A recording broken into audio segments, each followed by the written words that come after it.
الأهلي وصل الحمد لله بالسلامة امبارح بعد ما جاء في المركز الرابع في بطولة كأس العالم للأندية اللي فيها فاز في مباراتين وخسر أخرين، ويستعد الآن لدوري أبطال إفريقيا أمام الهلال السوداني هناك في السودان في ملعب الهلال، لكن يوم السبت الساعة 3 العصر.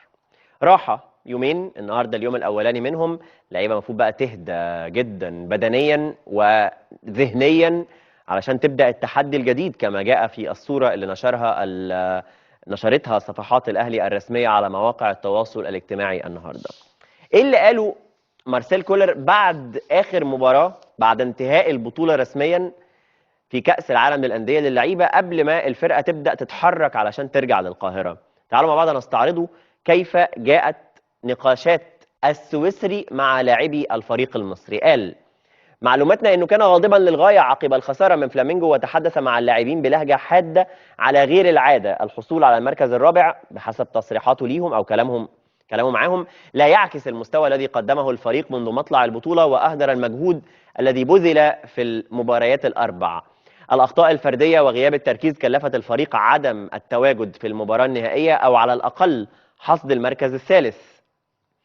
تطرق في حديثه لغياب التركيز أمام المرمى والذي تكرر في أكثر من مناسبة كان آخرها أمام فلامينجو، موضحا أن ظاهرة إهدار الفرص السهلة لابد أن تنتهي من الفريق.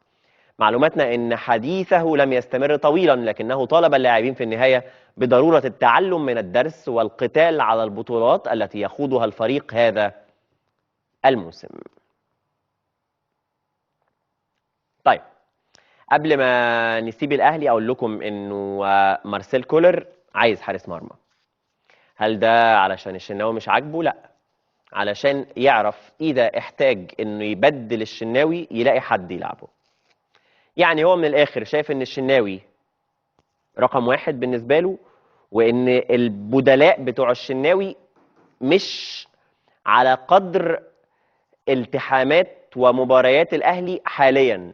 يعني شايف التاني تالت من الآخر يعني، فعايز تاني، عايز حارس رقم 2 علشان إذا استمرت أخطاء الشناوي أو ارتكب أخطاء أو إذا أراد أن يريحه يلاقي حارس بديل. ده لا يقلل من علي لطفي ومن مصطفى شوبير ومن حمزة علاء. مصطفى شوبير يرجع بالسلامة إن شاء الله، لكنه في النهاية هو الراجل ليه اختيارات إن محمد الشناوي رقم واحد وأنا محتاج بديل للشناوي قريب من مستوى محمد الشناوي. ده معناها إن الأول مش نفس أو بعيد في المستوى عن مستوى الباقين.